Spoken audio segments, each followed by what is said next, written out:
કેમ છો મિત્રો? તો એનટીપીસી ગ્રીન એનર્જીના આઈપીઓની લિસ્ટિંગ આજે છે. તો લિસ્ટિંગ ડે ઉપર આપણી સ્ટ્રેટેજી શું હોવી જોઈએ? કે લોંગ ટર્મ માટે હોલ્ડ કરવો જોઈએ કે લિસ્ટિંગ ગેન લઈને નીકળી જવું જોઈએ? અને મિત્રો, જે લોકોનું એલોટમેન્ટ નથી મળ્યું તેને શું કરવું જોઈએ? તેના સિવાય મિત્રો, એન્વાયરો ઇન્ફ્રાના આઈપીઓને એપ્લાય કરવા માટે કાલની તારીખમાં છેલ્લો દિવસ હતો અને છેલ્લા દિવસે આઈપીઓમાં ઘણું સારું સબસ્ક્રિપ્શન જોવા મળ્યું છે. તો મિત્રો, તેનું સબસ્ક્રિપ્શન, અલોટમેન્ટ ચાન્સીસ, 100માંથી કેટલા લોકોને અલોટમેન્ટ મળી શકે તે પણ આપણે જાણશું.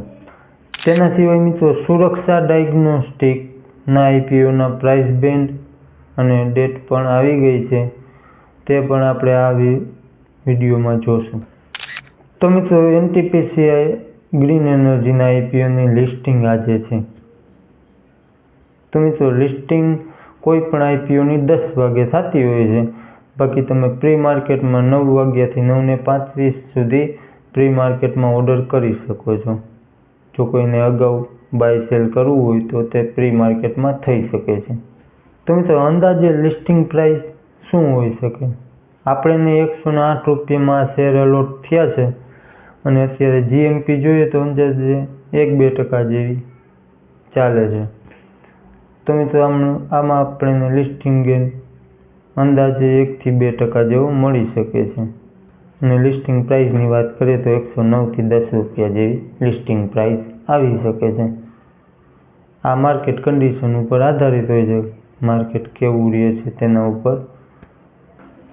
તો હવે મિત્રો, આમાં આપણી લિસ્ટિંગ ડે ઉપર સ્ટ્રેટેજી શું હોવી જોઈએ?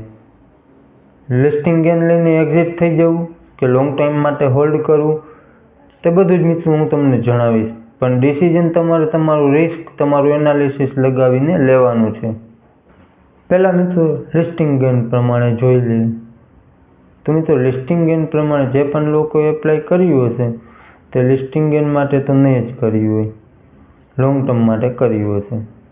કારણ કે પહેલાંથી જ આઈપીઓની ડિમાન્ડ કાંઈ સારી એવી જોવા નહોતી મળતી, એટલા માટે જે પણ લોકોએ એપ્લાય કર્યું હોય એ લિસ્ટિંગ ગેન માટે તો નહીં જ કર્યું હોય, લોંગ ટર્મ માટે કર્યું હશે.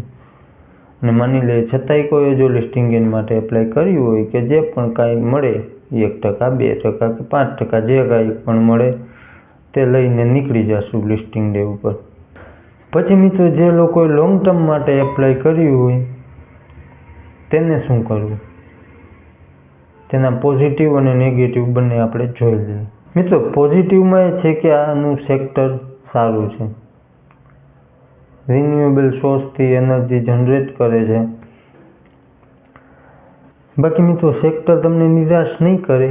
બાકી લોંગ ટર્મ માટે જોઈએ તો અત્યારે કેપેસિટી 3.3 ગીગાવોટની છે, જે આવનાર સમયમાં તમને 60 ગીગાવોટ સુધીની જોવા મળી શકે છે. અને લોંગ ટર્મમાં ટાર્ગેટ પણ સારો છે. અત્યારે કંપનીના હાથમાં ઓર્ડર પણ સારા છે, પ્રમોટર ગ્રુપ પણ સારું છે. એનટીપીસી પ્રમોટર ગ્રુપ, તેને પણ રિટર્ન સારા આપણે બનાવીને આપ્યા છે. અત્યારે મિત્રો, કંપનીને ઓર્ડર પણ સારા મળ્યા છે. આંધ્રપ્રદેશ સરકાર તરફથી 2 લાખ કરોડ રૂપિયાનો ઓર્ડર મળ્યો છે 25 ગીગાવોટ સોલાર અને વિન્ડ એનર્જીનો. અને બીજો મિત્રો, ગ્રીન હાઇડ્રોજનનો પણ ઓર્ડર મળ્યો છે. આવનાર સમયમાં કંપની ગ્રીન હાઇડ્રોજન ઉપર કામ પણ વધારવાનું છે. મતલબ મિત્રો, આને તમે લીડિંગ કંપની પણ કહી શકો છો, જે રિન્યુએબલ સોર્સથી એનર્જી ઉત્પન્ન કરે છે. બાકી મિત્રો, રેવન્યુ અંદર પણ સારી ગ્રોથ છે, પૂરેપૂરો ફ્રેશ ઇસ્યુ છે. કંપનીને આ પૈસા ઉધારી ચૂકવવામાં કામ આવવાના છે. બાકી મિત્રો, એન્કર લિસ્ટ પણ સારી આવી હતી. આનું રેટિંગ જે છે આઈપીઓનું AAA રેટિંગ છે, કારણ કે એનટીપીસીના કારણે આને પણ AAA સારું રેટિંગ મળ્યું છે. બાકી મિત્રો, નેગેટિવમાં કંપની ઉપર થોડુંક દેણું વધારે છે. બાકી જે કંપની વેલ્યુએશન થોડીક હાઈ લઈને આવી છે અને જે માર્કેટને જેવી ઉમ્મીદ હતી એ પ્રમાણે વેલ્યુએશન જોવા ન મળી, તેના કારણે પણ આઈપીઓને થોડોક ઓછો રિસ્પોન્સ જોવા મળ્યો છે. બાકી મિત્રો, સેક્ટરમાં કોમ્પિટિશન પણ વધારે છે, પણ કંપની જે છે એ એક્સપિરિયન્સ છે અને આ સેક્ટરમાં લીડિંગ છે. તો ઓવરઓલ મિત્રો લોંગ ટર્મ માટે કંપની સારી છે.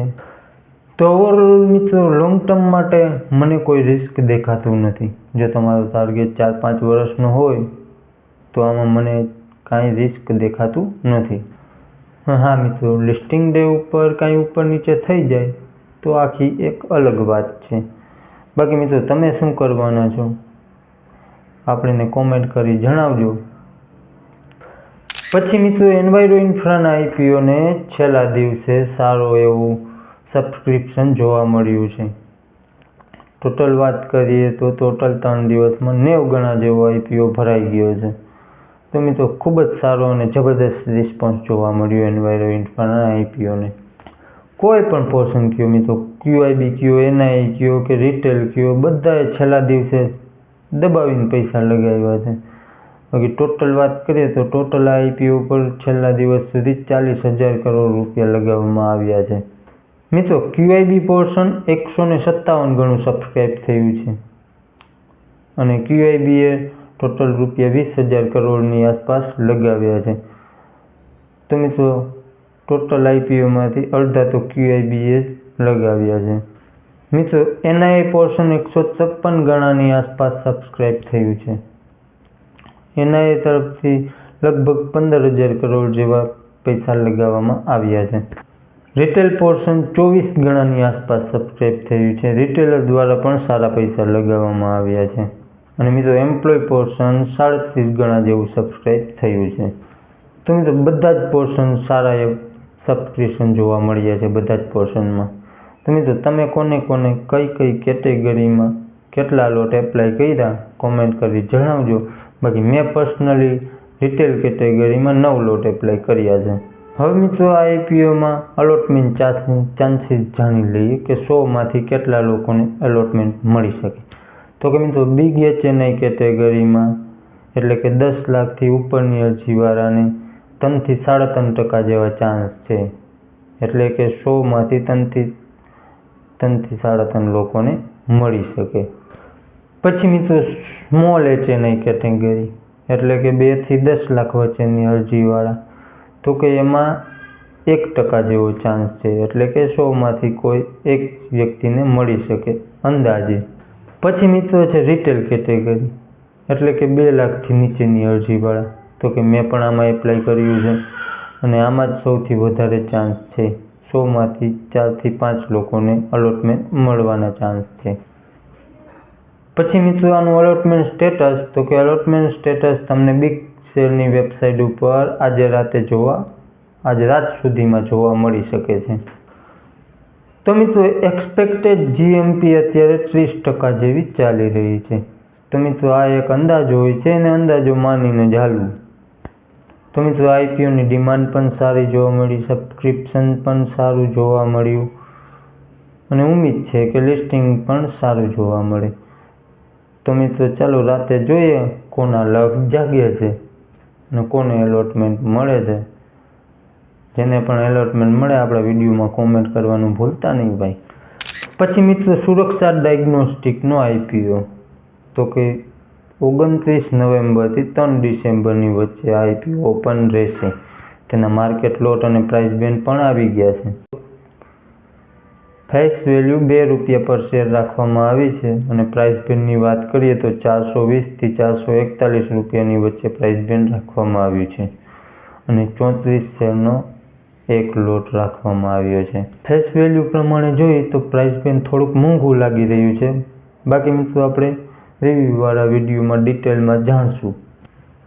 બાકી મિત્રો ઇસ્યુ સાઇઝ 846 કરોડ જેવી છે અને પૂરેપૂરો OFS છે એટલે કે ઓફર ફોર સેલ. પ્રમોટર અથવા તો ઇન્વેસ્ટર પોતાની હિસ્સેદારીને વેચવાના છે. એટલે મિત્રો આ એક નેગેટિવ થઈ જાય આઈપીઓ માટે.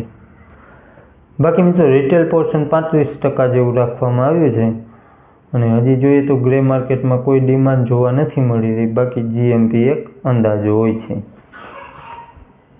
તો મિત્રો આ હતો આપનો આજનો વિડીયોમાં તમને કેવો લાગ્યો, કાંઈ તમને જાણકારી સારી મળી હોય તો વિડીયોને એક લાઈક કરી દેજો, ચેનલને સબસ્ક્રાઈબ કરી લેજો અને વિડીયો મોકલી દેજો તમારા મિત્રોને જે પણ આઈપીઓ કે સ્ટોક માર્કેટનું કરતા હોય એને. ચાલો મળશું નેક્સ્ટ વિડીયોમાં.